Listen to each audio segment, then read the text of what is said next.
নমস্কাৰ বন্ধু বান্ধৱীসকল, অথেণ্টিক আখলৰ আন এটা ভিডিঅ'লৈ আপোনালোকক স্বাগতম জনাইছোঁ। আজি মই আপোনালোকলৈ লৈ আহিছোঁ মাছৰ এটা খুব সুন্দৰ আৰু সহজ ৰেচিপি। গতিকে আহকচোন পলম নকৰি ভিডিঅ'টো আৰম্ভ কৰোঁ। প্ৰথমে মই কেইটুকুৰামান মাছ এনেদৰে নিমখ আৰু হালধি সানি ভালকৈ ফ্ৰাই কৰি ল'ম।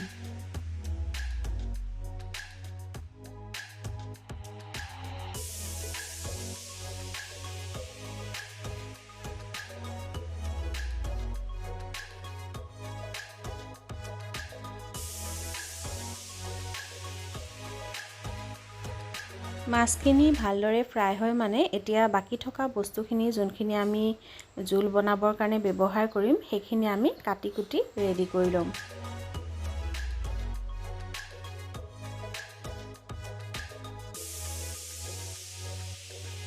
এইটো নিশ্চয় আপোনালোকে চিনি পাইছেই, এইটো হৈছে জালি কোমোৰা।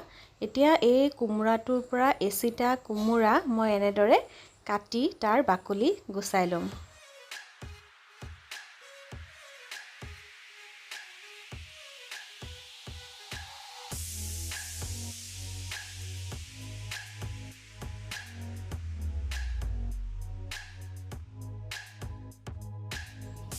যদি কোমোৰাটো গুটি থাকে তেনেহ'লে আপোনালোকে বুকু ফালৰ এনেদৰে এইখিনি গুচাই ল'ব।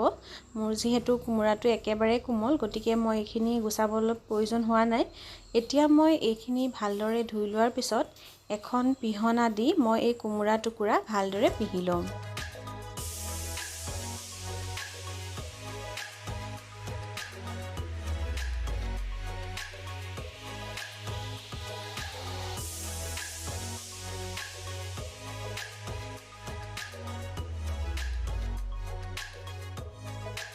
আপোনালোকে যদি কোমোৰাখিনি পিহনাত পিহিবলৈ নিবিচাৰে তেতিয়াহ'লে খুব বেছি মিহি মিহিকৈ এইখিনি কাটি ল'ব।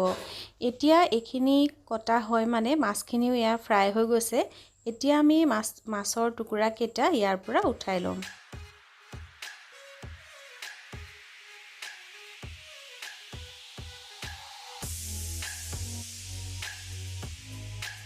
মাছৰ টুকুৰাকেইটা উঠাই লোৱাৰ পিছত এতিয়া সেইখন কেৰাহীতে মই দিছোঁ এয়া অকণমান মিঠি গুটি আৰু যোনখিনি কোমোৰা আমি কাটি লৈছিলোঁ সেই কোমোৰাখিনি আমি ইয়াতে দি দিম।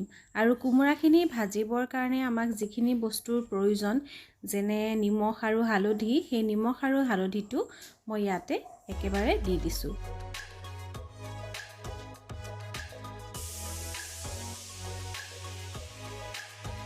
নিমখ আৰু হালধিখিনি দি এতিয়া কোমোৰাখিনি মই খুব ভালকৈ লৰাই দিছোঁ আৰু লৰাই এইখিনি 2-3 বাৰ ঢাকোন মাৰি ভাজি লওঁ।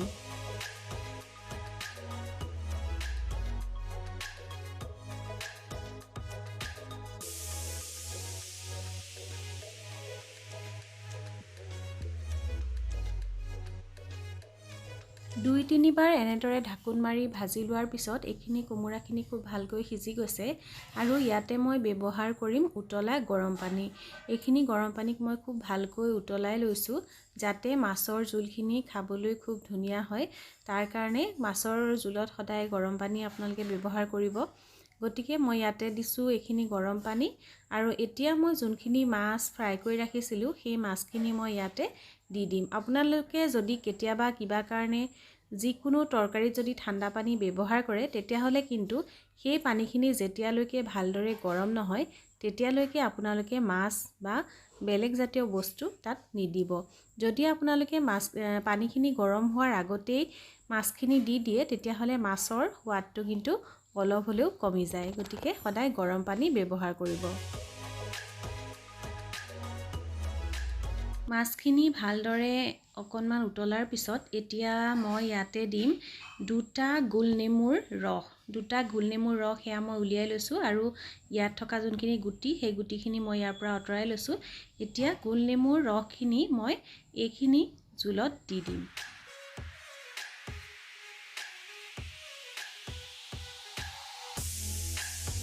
মাছখিনি ইয়াত খুব ধুনীয়াকৈ উতলি গৈছে। এতিয়া মই ইয়াতে যোনখিনি ৰস আছিলে নেমুৰ সেই ৰসখিনি দি দিছোঁ আৰু সদায় নেমুৰ ৰস আমি পিছত ব্যৱহাৰ কৰিব লাগে কিয়নো নেমুৰ যিটো খুব সুন্দৰ গোন্ধ আছে, খুব ধুনীয়া গোন্ধ আছে, সেই গোন্ধটো কিন্তু মাছখিনিত যদি বা মাছৰ জোলখিনিত যদি আপুনি পিছতহে দিয়ে তেতিয়াহ'লে কিন্তু সেই টেঙাৰ মানে গোন্ধটো খুব ধুনীয়াকৈ ওলায়। গতিকে এইখিনি দিয়াৰ পিছত চাওকচোন তৰকাৰীখিনি কালাৰটো কিমান সুন্দৰ হৈ গৈছে আৰু এতিয়া এইখিনি মোটামুটি নমাব পৰা হৈ গৈছে।